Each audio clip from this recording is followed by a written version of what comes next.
Un après-midi au lycée alors que je surveillais un devoir, ça c'est vraiment les pires moments.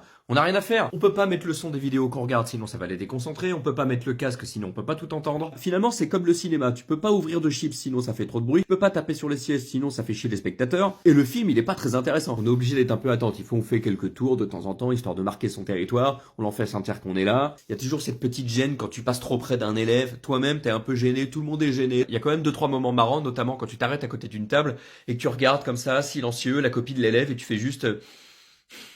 Et tu repars, l'élève, il remet en question l'intégralité de sa vie. Il sait pas pourquoi t'as soufflé du nez, il sait pas si c'est à cause de sa copie qui est déplorable, ou c'est juste parce que tu t'es dit que ce matin, t'aurais mieux fait de prendre un thé plutôt qu'un café. La réponse est non, on prend tout le temps du café, c'est dans notre contrat d'éducation nationale. Bref, c'est pas le sujet. À un moment, j'ai un élève qui me dit de venir voir. Je lui demande, qu'est-ce qui se passe, Noah? Vous êtes sûr que vous êtes pas trompé de sujet? Là, il faut que j'explique un truc. Je suis prof dans 2 classes du même niveau et il se trouve que l'emploi du temps cette année me fait faire leurs devoirs le même jour. Donc ça veut dire qu'il y a une classe qui a devoir avec moi le matin et l'autre l'après-midi. Ce qui fait que c'est pas trop difficile à comprendre qu'entre les deux, les élèves se retrouvent quelque part dans le lycée en s'échangeant les sujets, en étant persuadés que je vais donner les mêmes. Et non, les petits amis de la forêt, ça fonctionne pas comme ça. Donc Noah, qu'est-ce qu'il a? Lui, il avait l'ancien sujet. Il avait le sujet de sa classe de copains. Et je l'ai bien vu dans les couloirs alors que j'allais imprimer l'autre version. Il était prostré dans un coin avec son cahier en train de réviser ce qu'il pensait qui allait tomber. Quand j'ai distribué les sujets au moment du devoir, j'ai vu son air paniqué. Il a regardé tout le monde, il fait mais c'est pas ce qu'on avait dit. Et le pire dans tout ça, c'est qu'il m'a demandé de venir voir s'il y avait pas un problème.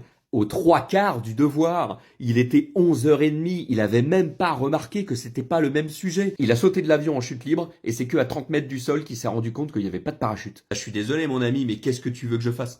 C'est pas grave, on va trouver une solution. À la rigueur, ma voiture est sale, donc un petit coup de polish, ça lui fera du bien. Et si pendant une semaine il me file son dessert à la cantine, on verra ce qu'on peut faire. On n'est pas des monstres, on n'est pas des monstres. Tout ça pour dire qu'évidemment, à certains moments, on réutilise les cours et certains devoirs qu'on a pu faire les années passées. C'est normal, ça prend du temps d'être pédagogue, ça prend du temps de créer une nouvelle chose. Et on peut pas le faire d'un claquement de doigts. Sur ce, je vous laisse. Il y a un flambis supplémentaire qui m'attend ce midi.